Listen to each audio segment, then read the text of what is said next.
Hi guys, so today we're going to talk about weather and climate. There's a lot of things that go into weather and climate, so we're not going to learn about all of them today, but we're going to learn about a lot of it. So here we go. Alright, so first we have the water cycle, and there's a lot of components in the water cycle, but there's four main parts. So first let's start with condensation.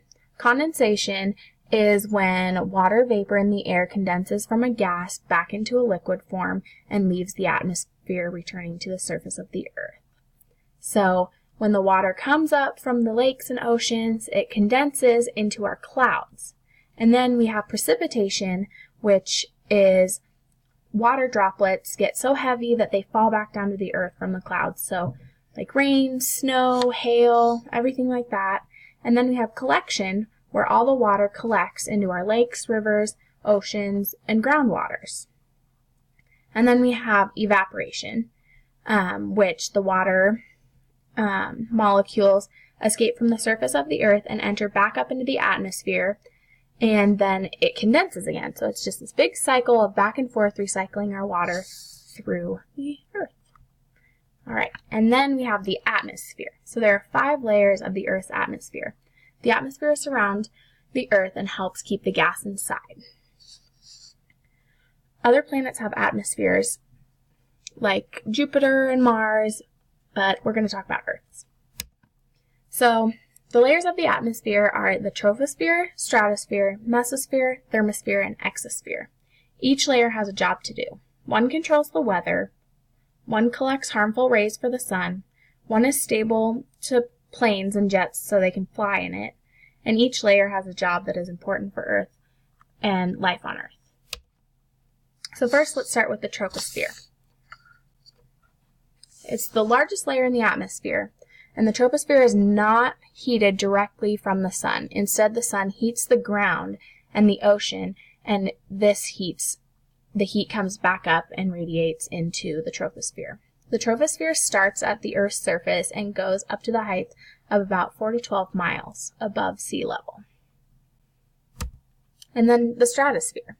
It's the second layer of the atmosphere, and this is where planes and jets mostly fly because it's the most safest and stable place for the planes to fly. This layer contains a lot of ozone, which is a very bad toxic gas that has a different and bad smell to it. Some birds can fly in this level of the atmosphere, but most of the troposphere. And then we have the mesosphere.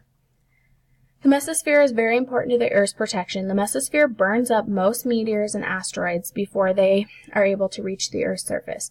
The temperature can range from -5 degrees Celsius to -104 degrees Celsius, so very cold. And then the thermosphere, where the northern lights occur in the atmosphere, it absorbs solar UV radiation. The temperature is very hot in this level of the atmosphere, but it would feel very cold due to the energy and little residing air molecules. And then a barometer is an instrument that measures the atmospheric pressure. So here are 2 different types of barometers that you might find.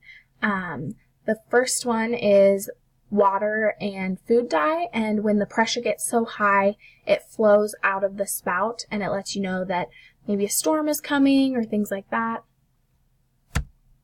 And then a thermometer.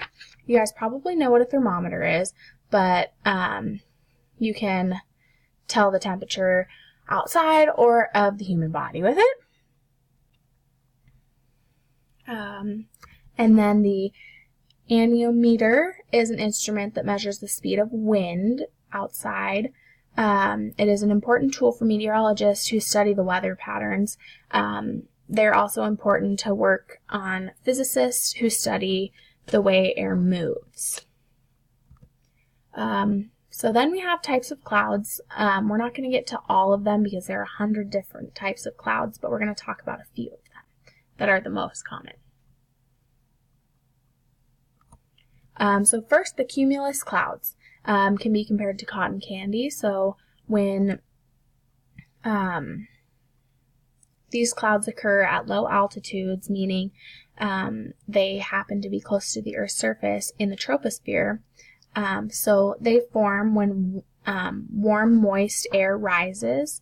Water vapor eventually cools and condenses into particles into tiny water droplets. As the process continues, water droplets continue to accumulate upwards, creating heaps of visible in the sky as white, fluffy clouds. So that's a cumulus cloud. And then we have the stratus cloud. These form when it has been cold outside and then it gets warmer. So wet air blows in as the warm air flows over the cold ground or over the cold air near the ground. The water vapor in the warm air condenses into drops of water and make a cloud. They are found at varying parts of the atmosphere, and so they look like the foggy, wispy clouds. You can see a picture of them on the screen. And then we have the cirrus cloud, which is thin and wispy clouds. They occur when it is fair weather composed of icy crystals that originate from the freezing of supercooled water droplets. So when the water gets really cold, they form these kind of clouds. You can kind of tell in the picture that they could look like little icicles if you look close enough coming out of each other. And then we have the climate zones of the Earth. What climate zone do you live in? I live in the temperate zone. I don't live in the tropical zone because that is like Mexico and Hawaii and California. In Montana, we live in the temperate zone. So the climate zones are belt-shaped that circulate around the poles, so the North Pole and the South Pole. And there are 3 zones. There's the polar zone where it is very cold, the temperate zone where it can vary, and then the tropical zone where it's mostly warm. The tropical zone is the warmest because the sunlight hits directly at the equator. So the equator is the middle between the North and the South Pole. So the directions here, so we have the latitude, which are like the belts around the pole, and then longitude is lines that meet the pole, as you can see in this picture. And then the equator is located at 0 degrees latitude, and the prime meridian is located at 0 degrees longitude. The equator is an imaginary line that separates the Earth halfway between the North Pole and the South Pole, and then the prime meridian indicates east and west. Along the equator, you will find warmer temperatures, and as you go farther away, it will be colder and colder. On the equator, you have equal time of day and night, so 12 hours of day and 12 hours of night, but it varies as you go farther from the equator. So, and then this is what my dad usually says about the weather. Whether the weather be hot or whether the weather be cold, whatever the weather, whether we like it or not. We can't really predict the weather. We can try to as much as we want, but it's going to be whatever it's going to be.